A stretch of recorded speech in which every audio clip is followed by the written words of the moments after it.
don't listen. I'm not here to argue with nobody's kids. If you still want to use the steamer, by golly, you steam it up. Yeah, boy. If you're going to the salon once a month and every time you go see your stylist, she gives you a conditioner treatment under a steamer, that's different, and you'll see what I mean in a minute. You're only going to her once a month. But let's keep cooking. My name is Sindal. I am a licensed cosmetologist, research scientist, herbalist, owner of Simple Apothecary, and a couple of other things.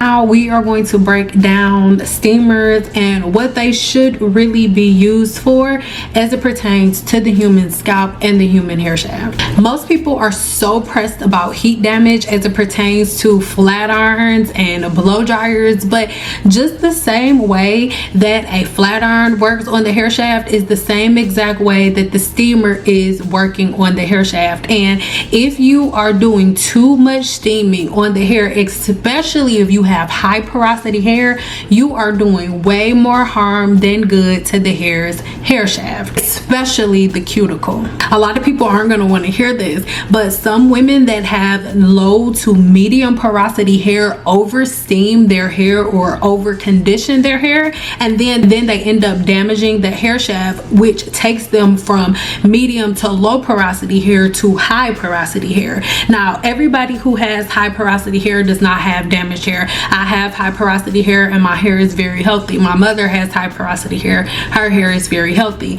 But you can raise and damage the cuticle, opening the cuticle when it's not supposed to be opened. Me having naturally high porosity hair, yes, my cuticle is more open than normal, but it closes when I need it to. Having low porosity hair, high porosity hair, or medium, most of us go to extremes. If you say oh, you have low porosity, it's like, oh my god, it never opens. A person with low porosity hair does not have a cuticle that never opens. It has a cuticle that needs a little bit more care. You gotta be like, hey honey, can you want some cookies? If I give you some rosemary cookies, will you open? Peppermint cookies? They'd be like, yeah, peppermint cookies. Then they open up. Versus high porosity hair be like, like, that's the difference. And the medium porosity hair is kind of like, I mean, whatever. I'm on a diet. You don't gotta bring nothing. I'm chilling. I'll be open. I'll be good. When you're constantly using a steamer, you're forcing the cuticle open. Most people who go in a hair salon to use a steamer, or most people who are using steamers at home, don't even know what their porosity is, right? Not to mention, the majority of people are using steamers because they're under the preconceived notion that by sitting under the dryer for longer amounts of time and longer periods of time, somehow, some way, more product is going to be absorbed into the human hair shaft, and that's not true. And we'll get to facts on that in a second. Prolonged exposure to high temperatures of heat will force the cuticle to swell and unswell a little bit too much. It'll force the cuticle to stretch further than it wants to stretch, right? And this is going to cause damage to the outer layer of the hair, which is the cuticle. And by damaging the cuticle, you make the cortex way more susceptible to damage, right? You make your hair shaft way more susceptible to damage because all of the important stuff is inside of the cortex of your hair. You have the cuticle layer, then you have the cortex layer, and the medulla. I always say that, like, the cuticle is like your skin and the cortex is like your organs. Our skin protects our organs. It's the same thing. So imagine soaking your skin in stuff all the time and loosening up and weakening the layer of your skin, making your skin more transparent, more translucent, right? Putting cracks in the skin that's protecting the organs. Eventually the organs will become weaker. There will be more infections, right? There will be more damage to the inner organs. It's the same thing. The disulfide bonds that live in your hair, which make your hair curly, live in the cortex. This is why you'll notice women who haven't put heat on their hair in years will notice their curl formation changing, and all they've been doing is deep conditioning and stuff and sitting under that steamer. Thermal stress. A lot of people don't know what it is. Baby, look it up. Thermal stress happens when you exude too much heat and too much pressure on the hair shaft. As a result, the proteins in your hair keratin become weaker and weaker. This is why you'll notice that a lot of people who are like team natural for years, they go put a blow dryer in their hair one time and all of their hair breaks off, and then you automatically blame the blow dryer and the flat iron, where in reality you've been causing scalp maceration and your hair shaft has been slowly deteriorating over years. And then when you put that blow dryer to it, your hair said, oh hell no, that was the straw that broke the camel's back. But that wasn't the product that broke off your hair. That was just your habits catching up. Why are you running? Why are you running? Now this is going to cause hair to become more easily broken. You'll notice a loss in your elasticity. Your hair will be really stringy and really easy to break. This is why some people who have been natural for years, who haven't put anything bad in their hair, who haven't done anything reckless to their hair, they still will notice that their hair is breaking off, becoming mushy. Their ends are breaking no matter what they do or what product you use. And that is because for well over a decade, everyone has been convinced that it is hair products that is going to change the way that you do your hair. Sitting under a dryer with a deep conditioning treatment, the way you think you're seeing it done in a hair salon, you do that at home and you overdo it, because we think that a conditioner, a good conditioner and a good shampoo is all you need for a healthy hair routine, and that's not true. A conditioner is not a styling product. It has one job and one job only, right? And that job is to replenish whatever the shampoo depleted, right? In a natural way. If you go to a chemist that knows what they're doing, it's done safely, right? But the problem comes into play when you have all of these homemade things that you're doing, and on top of things being homemade, you're under a hooded dryer too much or under a steamer too much. Now, even though I named this about steamers, the same thing goes for a hooded dryer. When you go into a hair salon and they're using the steamer on you, if you going into the shop once a week and every time you go she's using the steamer on your hair, and I mean, that's your hairstylist. But if you're only going to her once a month or once every 3 weeks and she uses a steamer on your hair for 15 minutes, that's not really a big deal, because she's just making sure, I guess, that she's giving you the type of conditioning treatments that you want. Now, different people go for different things. I'm just being honest. The majority of cosmetologists that have steamers in their salons, they don't really understand what a steamer is really supposed to be used for, and they don't really understand the difference between a steamer and a hair dryer, because they are not the same. I can set my clients like a certain style. I can set like a pixie cut. I set that under a hooded dryer, whereas a steamer, girl, go ahead and try to set a molded hairstyle under that. They're different, right? One never closes the cuticle ever. One is only purpose is to have the cuticle open, versus the other's purpose is you can sit under a dryer, and depending on what setting you set it to, you can use that dryer to either open or close the cuticle, right? But with a steamer, you cannot do both things. They are not the same tool. It is not. Most salons, especially most luxury salons, they use the steamers during the shampooing process, because a lot of cosmetologists, oh, you ain't gonna like this, but in reality, that is really how a steamer is supposed to be used. A steamer is supposed to be something that aids you in breaking down dead skin to help with the exfoliation process. So when I was in the salon, getting a steam treatment and getting a a deep conditioning treatment were two completely different things. When I did a steam treatment, it was to help with my client's skin cell turnover cycle, right? I've always been a scientist, so my clients all had client record books, and I knew what their sebum levels were. I knew what their natural skin cell turnover cycle was. I knew if they had really active sweat glands or not. So we knew all of these things, and their deep conditioning treatments would be dependent on their cycles, right? That's why even though I did have a bunch of clients at a day, there was a certain time where I closed my books down because I wasn't just there for thrills and giggles, right? So when my clients would use a steamer, they would come in, right? I would do their initial clarifying shampoo, and after I did the clarifying shampoo, then I would put I would just leave, maybe put a little bit of conditioner on the ends, and that is simply because I just used a clarifying shampoo on her hair, and I want her ends to be enriched while I'm breaking up this dead skin on her scalp, right? And then they would go under the steamer for about 15 minutes. Again, there are steamers that are attached to the shampoo bowl, and you can even get them now, even if you have like a studio salon where you can attach the steamer to your shampoo bowl, right?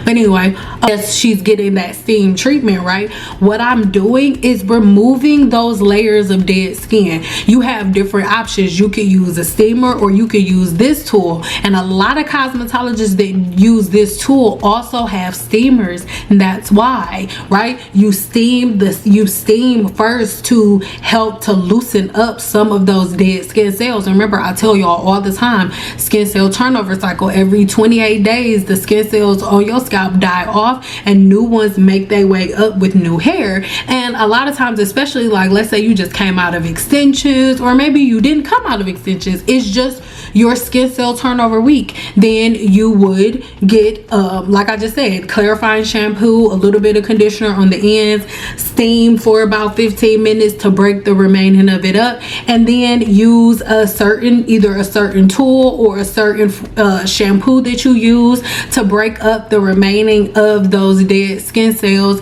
Then you put conditioner on the hair, and some stylists would go back under the steamer.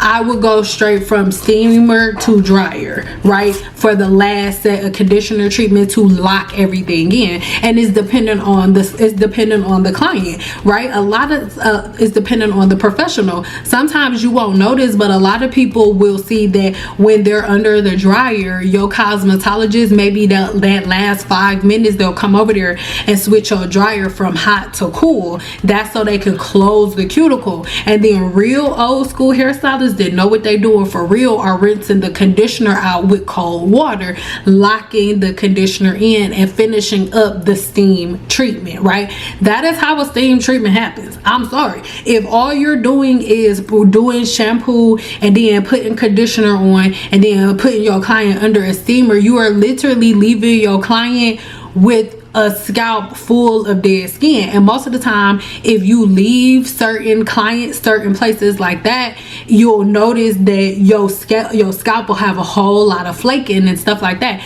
That's not necessarily a bad thing, right? Because they did go ahead and get up all of that dead skin. But if you do have a lot of flaking after that, it's because they or you didn't get the dead skin up properly. And see, the majority of the time, it is you who's at home with that steamer that you didn't bought because that girl on YouTube, who, I don't know, a certain girl, I'm just saying, some girl or some boy on YouTube didn't told you to go get a steamer. Stop it. Get some help. So you go get this steamer and you're using it and you're like, oh my god, I use it, but my scalp is so dry. I need oil. No! God, please, no! And then you go oil your scalp, and it's just a never-ending cycle, because then you oiling your scalp, you're just rehydrating the dead skin that wants to leave, and it can't leave now, so it just creates another layer, which then blocks the new hair from coming up with that new layer of skin, and there you slow down your hair growth cycle. and it's just a repetitive cycle, right? And it's because we don't really understand how to properly use tools. I think that anybody and everybody that creates a product or makes a video or like, oh, look at this, it smells good, that it's time for you to go buy it, and that's not true. Just really understand tools and what they're used for. Again, people do a lot of stuff, right? Everybody got their own techniques. I'm sure that maybe there are a couple of cosmetologists that aren't gonna agree with me. Remember, I told you at the beginning of this, I don't care. I'm not here for y'all. Do me a favor, please. Get out of here. Get out of here, man. Shit, I'm saying. But in the shop, when I was in the shop, that is what I used the steamer for, to break up dead skin, to help me remove it. So that way when my clients left my shop, they did not just come in to get their hair washed and flat iron. No, they came in for a complete scalp and hair shaft detox. I cannot detox your scalp if I'm still dealing with that last layer of skin that you didn't have for God knows how long. I want it off, and I use the steamer to do that. But again, if you are steaming your hair a couple of times a week, if you're steaming your hair every single time you wash your hair, you are weakening up your scalp and you're causing maceration to the scalp slowly. If you want to know more about what scalp maceration is, then make sure you check this video here, because I go deeper into it there. But maceration literally means you just slowly deteriorating something, and using a steamer repeatedly when you're in a way that is not really meant to be used isn't a thing. Remember, everybody's so scared of heat damage to the hair shaft, but baby, heat damage to the hair follicle is 10 times worse than heat damage to the hair shaft. Because if your curl pattern changes a little bit, who cares? You can still have a head full of healthy hair. But if your follicle is weakened, baby, that's a completely different story. And excessive moisture with constant heat like that to the hair follicle, using steamers repeatedly, will cause excessive damage to the hair follicle. This can potentially lead to thinning and hair loss, because when the scalp is holding on to too much moisture, it causes maceration. Link in the description box. Remember, when we talk about different things like scalp dermatitis, you know, like seborrheic dermatitis, folliculitis, and all of these different things are forms of inflammation. And for you to have something like seborrheic dermatitis, you have to first have a trigger.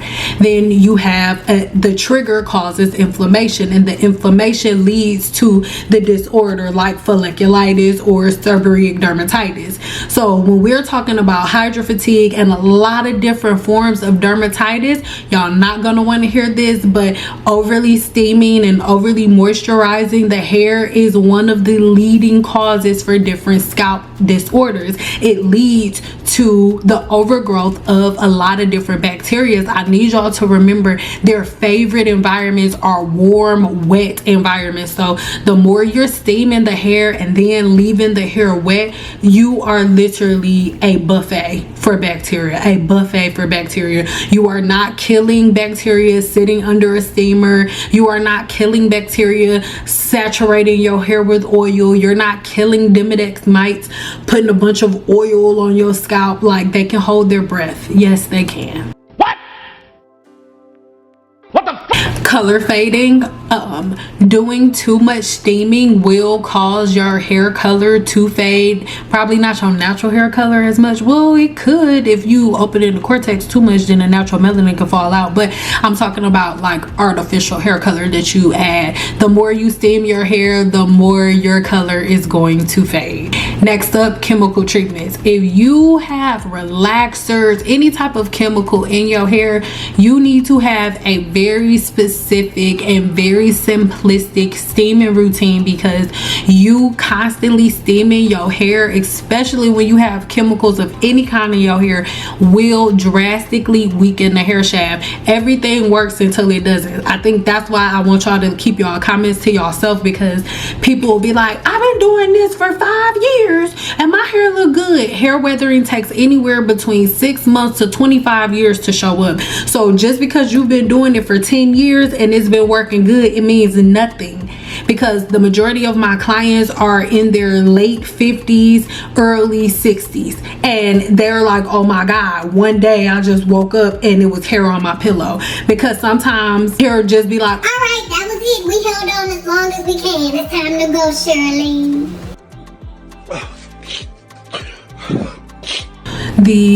Remember, even if you're coloring your hair, sometimes people be like, oh, I'm gonna steam my hair first and then I'm gonna cover it. That's not really a good idea, because for you to color your hair, it needs to go within the cuticle, then through the cortex, stay there, and the cuticle has to seal it back up. But if you've been busting your cuticle wide open with a steamer, the chances of your color being as vibrant or really locking into the cuticle like it's supposed, like into the cortex or over the cuticle like it's supposed to, is not really gonna happen. Even with something like a rinse, your color will be a lot less vibrant if you over condition your hair. So how do you prevent damage from overuse of a steamer? Well, you're going to minimize the amount of times that you use it. A steamer is something that I use in a salon to break up excess dead skin, and you just don't have that much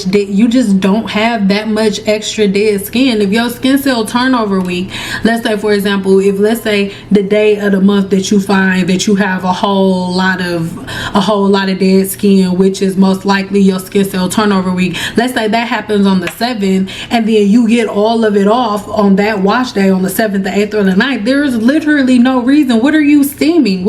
You're literally breaking up brand new skin. Why would you steam the next time you wash your hair? If you steam the next time you wash your hair, you're going to be weakening up brand new fresh skin. It hasn't died yet. What are you steaming for? Make sure that when you're using a steamer, you use lower temperatures. When we're talking about a steamer for it to create the steam is going to have a certain temperature anyway. All you need is for a steamer to be hot enough to open the cuticle or to loosen up the skin on the scalp for a little bit and keep it moving. You do not need to sit up under there for 3 hours, and we'll talk about that in a second. Remember, anytime you use a steamer, ensure that you use a really good conditioner and a really good leave-in conditioner when you get done to help to strengthen and protect the cuticle that you just had bust wide open and bent over under the steamer. Make sure you're balancing everything by making sure that you have proper hydration on the outside, and you want to make sure again that you're using the right types of conditioners to make sure that your hair is balanced from that over form of hydration that you just gave it. Remember, there is a difference between hydration and moisture. Hydration is the thing that's giving your body the water that it needs, and moisture is what is creating a barrier. It's imperative that you have the proper balance. To learn more about that, check the link in the description box below, because the key to having the right balance is making sure that your body is together so that your natural sebum can flow, because that is the natural moisturizer that your body needs. And by you making sure that you have certain patterns and certain habits that you can learn in the 7-day challenge, link in the description box, right? By you having certain patterns, you're able to ensure that you're able to really get the best out of your hair and out of the patterns and routines that you form. Really reduce your frequency to once a month on your skin cell turnover week. If you need help figuring out what your skin cell turnover week is, join the 7-day challenge or the Growth Cycle Blueprint. The Growth Cycle Blueprint has both the 7-day challenge in it, as well as everything that the blueprint has to offer. Video on that coming soon. Keep the duration, and make sure you keep the duration that you are under a steamer really short, anywhere between 5 to 10 minutes, right? That is more than enough time to soften up the skin on the scalp. Again, as soon as you get done watching this video, make sure you go watch my video on scalp maceration. It breaks everything down. You're gonna be like, oh my god. Maceration to the scalp, you know, when you're in the bathtub for a long time and then your hands or whatever get a little wrinkly, or your skin starts to get wrinkly, that is skin maceration. The same thing happens to the scalp, except for it's not wrinkly, but it still turned white. Number 3 is post steam care, which is a scrub. Again, a lot of people are going to want to hear this, baby. When you are getting a steam treatment, what you are doing is breaking up dead skin. Anytime you get done from under your steamer, you want to make sure you have a really good scrub. I have a link in the description box for the video where I told you my favorite scrubs, as well as a link to my Amazon store for one of my favorite scrubs, right? So it is really imperative that you use a scrub on your scalp when you get done to remove that dead skin. Remember, the right type of scrub will not only help you to remove the dead skin, but will also aid you in having that hydration and moisture barrier that you need to happen naturally. Remember, having scalp maceration is so serious, and a lot of people who suffer from different scalp disorders are also people who over condition the hair, and that causes maceration, and maceration is what leads to a weakening of that skin barrier. That skin barrier that your natural sebum creates is so important. The natural sebum that comes out of your scalp actually has antimicrobial and antibacterial properties that end up helping you keep control of the natural forms of yeast and different environmental pollutions, right? So if you're constantly steaming the hair and weakening that barrier, right, water and oil don't mix, my baby. The sebum that's coming out of the scalp is the oil, so it's not gonna come out properly. You're making a really great wet environment for the different forms of yeast and bacteria that live there, and your scalp is a free-for-all. And in this case, it's so easy for you to have different scalp and follicle disorders like seborrheic dermatitis, folliculitis, CCCA, and so many different scalp disorders that Black women have. Actually, steaming your hair on a regular basis is one of the easiest ways to get a scalp infection. So in short, guys, I don't really think that you should be steaming on a regular basis. Again, if you're going to see a professional cosmetologist and they're only steaming your hair when you see them and you only seeing them once a month, then okay, I don't have time for nobody's grandchildren. Like, I don't use a steamer to remove dead skin. I just use it for deep condition treatments. well, baby, okay, your client still got too much dead skin on their scalp that you didn't get off. So I really recommend, especially if you are a cosmetologist that is just getting into the industry, adding steam treatments is an amazing service, right? Because that is the service that you give, especially when you're dealing with a new client, right? And you want to do a full scalp and hair shaft detox. That is when you use your steamer. Your steamer is what is going to help you remove the layers, but it does it quick. All you need is 5 to 10 minutes, versus if I put my client under a hooded dryer, I control the level of moisture that's on her head, right? I control the level of steam and things like that are on her head, depending on the temperature that I set it to, what I put on her hair before she gets under the cap, right? If I put my client under a dryer and I never wet her hair is never going to be wet. I don't care how long she's under there. The only way her hair will get wet is if she starts sweating. Then that'll make it revert back, versus, I think y'all know where I'm going with it. So I mean, do what you want to do. But when it comes to steamers, you should only be using them to help you on your skin cell turnover week. That is the only time, in my opinion, that they are really, really useful. Or if you are going to see a new client, a new stylist, or if you only see your stylist for a trim. If you only see your stylist for a trim and then she puts you under a steamer every time, yeah, that's why she's doing it, because your scalp is funky and she's trying to remove everything. Yeah, so yeah, just keep that in mind.